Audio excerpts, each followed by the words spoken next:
Good afternoon, everyone. I get to follow Dan. And the rest of the guys. I'm a builder of things.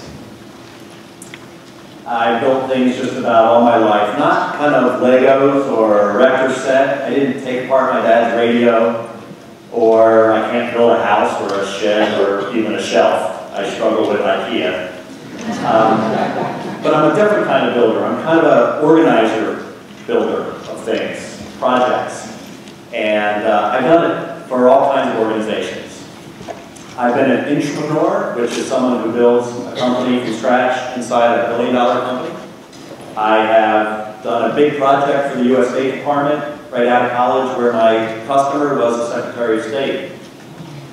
I've done things like MapQuest. I ran a venture capital fund where I invested in hundreds of companies, millions of dollars across, and evaluated hundreds of companies in the early 90s all around the internet.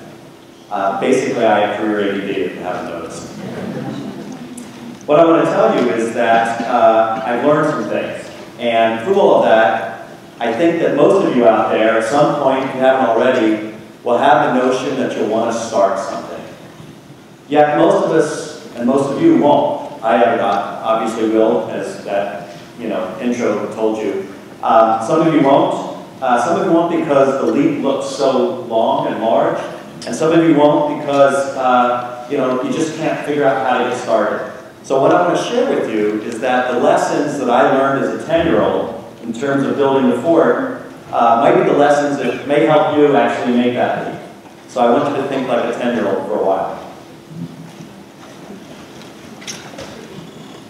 In Newtown Square, Pennsylvania, at the end of Doe Lane, sat my house and Jimmy Doyle's house. And as two 10-year-olds, we did nothing but consider building forts. And the great news is we had a wonderful palette to work from. You see that woods there on that right, and I don't know, maybe it was 10 acres. It seemed really large at the time. It's probably really small today. And there was a creek. I'm from Philadelphia. There was a creek, and there was lots of woods. It was a big hill, and it was an area that we could do whatever we wanted. And it went something like this. Hey, Chrissy, let's build a fort. Hey, Jimmy, that's a great idea. What are you thinking? Well, remember that house that's being built about 3 blocks over? Well, there's a big, huge pile of scrap wood. Let's go grab some of that and bring it to the woods. That's a great idea. I think I know right where to build that fort. There's this kind of flat area right where the creek comes down, and I think we can build it right there. We can build a pretty big one. We need some nails, though. Hey, why don't we go ask Danny? Because Danny's dad just finished that pole deck. And around that pole deck, he had nails and all this kind of stuff. So let's get Danny involved. And there's a lot of wood, so why don't I grab my brother, Tim? Have you figured this out? Chrissy, Jimmy, Danny, Tim. So off we go. And we start to build a fort.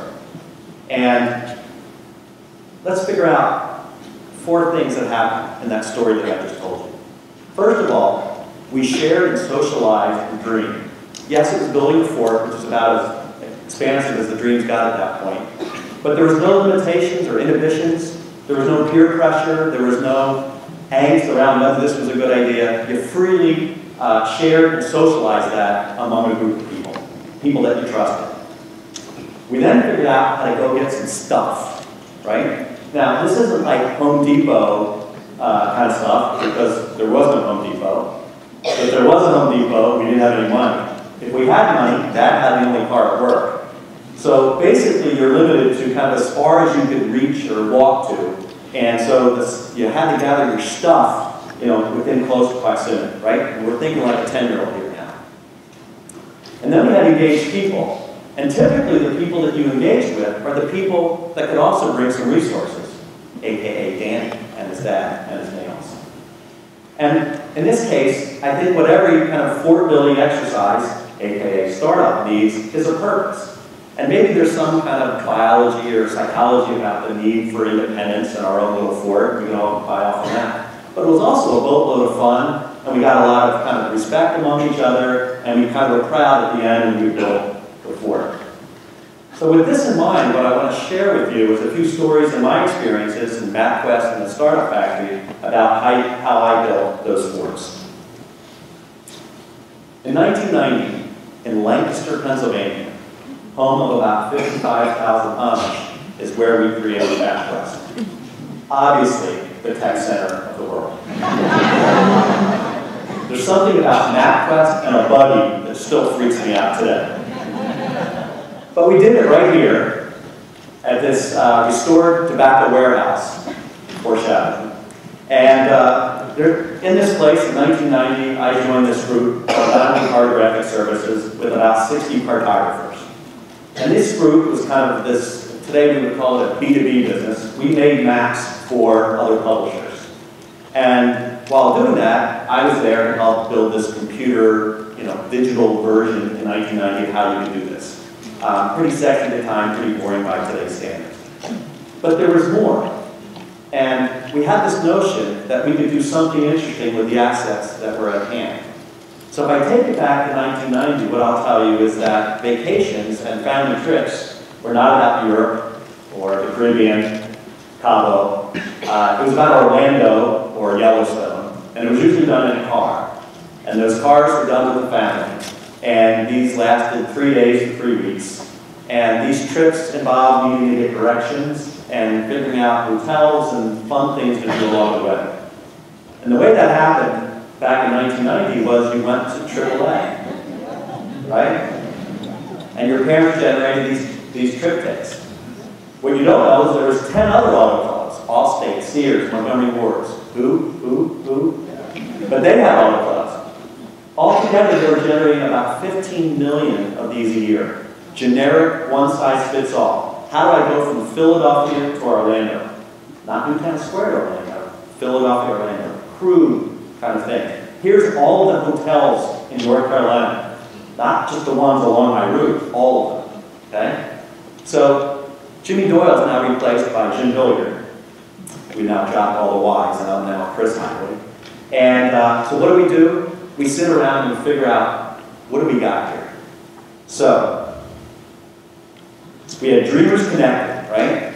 We're sitting here in business, we're thinking about how to expand this business, and we see an opportunity. We went out and gathered some serious stuff.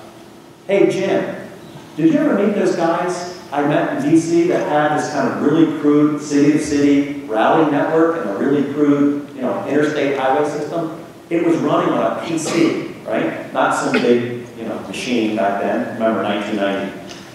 Hey, and you know what? We got all these cartographers, and I'm teaching them how to do maps on the computer. Maybe they can make some maps for us that we can kind of mash this together.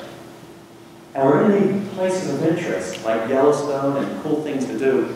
Maybe I'll hire my dad, who's now, retired, and my now ex-wife, and let's pay them to go to the library and write all this stuff.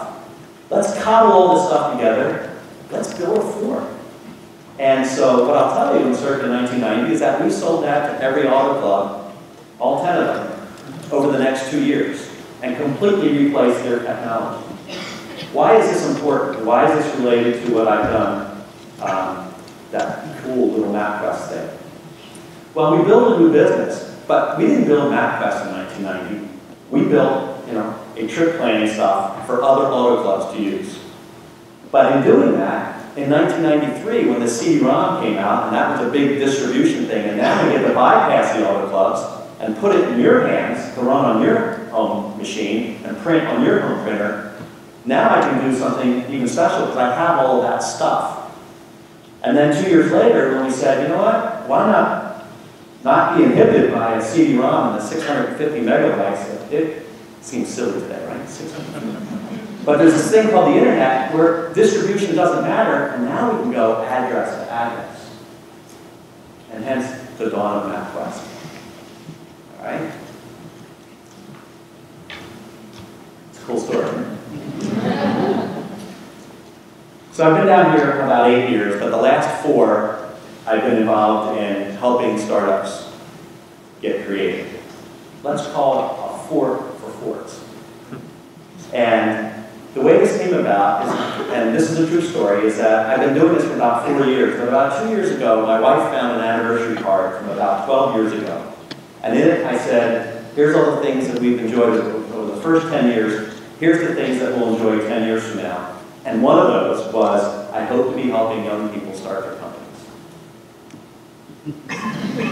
A little freaky, but totally true.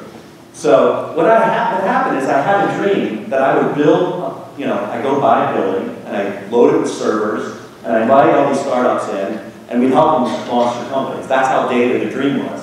But it turns out about 4 years ago, a new model emerged. We call them accelerators today. It's like a new age incubator, because you don't need the building and you don't need the servers. We get to kind of rent that out in the cloud. But it involved doing a couple things. One is take interested and passionate entrepreneurs. Let's surround them with really great mentorship on a volunteer basis. Let's bring them to a common space where they can be creative and collaborative and bring them all together at the same time. Let's give them enough capital to live on, enough time, 3 months, 6 months, to validate that they actually have something that's meaningful to a customer. And if they are successful in doing that, then we'll present them to the next phase, and other investors will come in and help them take them to the next level. We call these accelerators, and the Startup Factory was born. 2 years later, what can I tell you? We have really cool space over American Baku. If you've never seen it, get your butts over there now. It's a lot of really cool people working very passionate, mostly around software tech. We host events around the region that allow people to see kind of what startups can be. So let's review based on my building forward criteria. I had a dream. It was a little dated, but I found other people in Techstars and Y Combinator, which are the original accelerator, who I called, who gave me new best practices, right? I socialized that dream to those guys, and my journey started. 4 years ago, I said, I know some people here, but I don't know enough. If this is going to work, I need to know entrepreneurs, mentors, and access to capital. So the first year, I had coffee with 275 people one-on-one. I don't even like coffee. But I know every coffee shop between Raleigh, Durham, and Chapel Hill.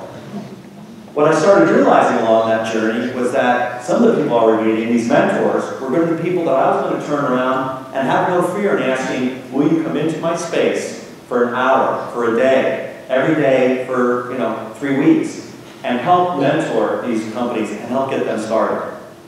Today, without exaggeration, I can tell you that I've sat down 4 years later with about 1,800 people. I'm tired. The coolest part about this story, in terms of purpose, is my partner and I, Dave Neal and I, raised $6.5 million. We invest $50,000 in startups. They come into our space in American Tobacco in the underground for 3 months. We've done 5 to 7 companies at a time, twice a year, and we're going to do it for 4 years. We've helped 26 companies get off the ground. We've invested about $2.5 million. And 11 of those 26 companies, actually 11 of the 22 that we've already worked with, we have 4 inside right now, have raised an additional $2.5 million. That's a great story. It makes me feel good in terms of, hopefully, I'll make money off of that, their investments, and I'll return money to my investors. But there's a larger purpose that emerged that I'd love to share with you, and that is, what we found is that we're doing good. I get to share my fort building methodology and thinking with these guys. These guys get to pay it forward to the next crew. We're building a community. I think the Startup Factory's become a catalyst for the area, and now we're getting ready to raise money to do this for a longer period of time and actually do it in a number of other cities around the Southeast. So if I could summarize the 4 pieces of building the fort, and if some of these could creep into your soul, so that when you're at that moment and you say, is this the time for me? Here's my 4, let's review these 4 things. First of all, let the dream out. If an idea never kind of put out there, can't get anywhere, socialize your idea. It's amazing what happens when you talk to people about it. Some people will say that's silly. Some people say, well, what about this? And the next thing you know, before you know it, you're actually doing something. If you're going to get started, find the assets that you need, plan it out, but find the assets that are closest to you. Whether you're relying on friends and family, former students, even professors, find people that can help you, find the pieces necessary so that you can cobble it together and get it out and see if a customer actually thinks the same way you think. Don't make it too complicated by trying to license and, well, I can only raise $100,000 to license this data. I could have a great business. Go find that data for nothing. Most importantly, surround yourself with people who are equally as passionate about you. It's hard. It's really, really hard. And at times, you're going to need to turn to your partner, your co-founder, your friend, and say, you know, I need some help. One of our favorite lines at the Startup Factory is this: entrepreneurship is a team sport, it's not a solo sport. Surround yourself with great people. And lastly, don't try to overcomplicate this thing. Like the MapQuest story, don't start by building MapQuest. Start by building a nice product for a small niche group of people. Build yourself credibility and even revenue, maybe even profits that you can use to evolve the business forward. That's my hope for you, that you can think like a 10-year-old and that you can build your own forts. Thank you very much.